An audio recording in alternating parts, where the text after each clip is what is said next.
Hello student, आज हम कक्षा 9 की विज्ञान में जो कि हम भौतिक विज्ञान के बारे में पढ़ रहे थे और भौतिक विज्ञान के अंतर्गत हम लोग पहला चैप्टर पढ़ रहे हैं जिसका नाम है गति।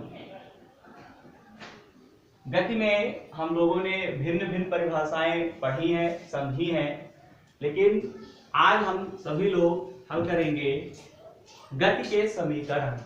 गति के समीकरण जो होते हैं वो आपके 3 होते हैं। ठीक है, यहाँ पे आपको पहले मैं शॉर्टकट में बताऊंगा, उसके बाद प्रत्येक समीकरण को हल करके आपको दिखाया जाएगा। तो यहाँ पे गति के 3 समीकरण, गति के 3 समीकरण होती हैं। गति के 3 समीकरण होते हैं।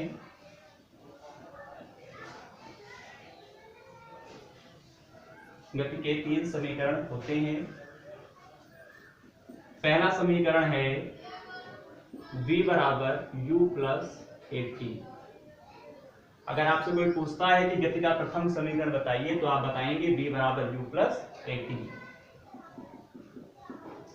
दूसरा समीकरण है s बराबर ut plus 1/2 half at square भी बोल सकते हैं, 1/2 at स्क्वायर भी बोलते हैं। s बराबर ut plus half at square. गति का तीसरा समीकरण है v स्क्वायर बराबर u स्क्वायर प्लस 2as। अब यहाँ पे अगर आपसे कोई भी पूछता है गति का प्रथम समीकरण बताइए तो आप बता सकते हैं v बराबर u प्लस at। कोई द्वितीय समीकरण पूछता है तो s बराबर ut plus half at square. अगर कोई तृतीय समीकरण पूछता है गति का तो आप बताएंगे v स्क्वायर बराबर u स्क्वायर प्लस 2as। अब जान लेते हैं कि यहाँ पे v क्या है, u क्या है, a क्या है, t क्या है। तो उसके लिए यहाँ पे लिख देते हैं v बराबर होता है अंतिम वेग। v बराबर आपका होता है अंतिम वेग। u बराबर आपका जो होता है वो होता है प्रारंभिक वेग। t जो होता है आपका वो समय हो जाएगा, समयांतराल या समय कह सकते हैं। a जो आपका हो जाएगा वो हो जाएगा त्वरण। यहाँ पे s जो हो जाएगी वो दूरी हो जाएगी। शेष सारे पद यहाँ पे पता चल गए होंगे।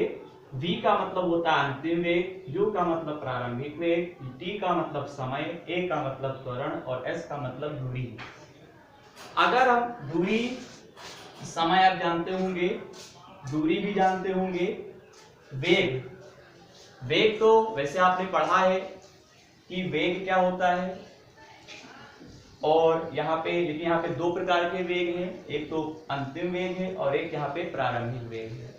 जब हम किसी चीज को फेंकेंगे, जैसे मान लेते हैं कि हमारे पास ये मार्कर का उखल है, अगर आप इसको ऊपर फेंकेंगे तो जब आप फेंकते हैं तो ये आपका प्रारंभिक वेग होगा। जैसे आप ये फेंक रहे हैं, गया, जब कोई चीज जब फेंकेंगे तो वो शुरू से जो होगा वो प्रारंभिक वेग होगा। वो चीज चाहे जहां पहुंचे उसको हम बोलते हैं अंतिम वेग।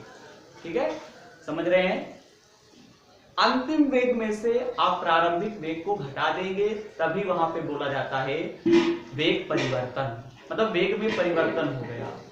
ये एक तो आपका प्रारंभिक वेग था और एक आपका अंतिम वेग था, दोनों में आपका परिवर्तन हो गया। ठीक है, तो आप समझ गए होंगे। अब बात आती है टी।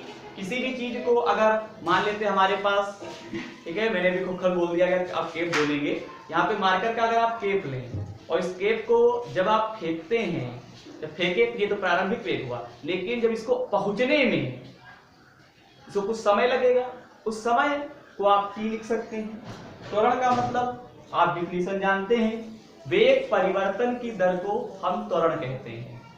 ठीक है, वेग परिवर्तन की दर को त्वरण कहते हैं।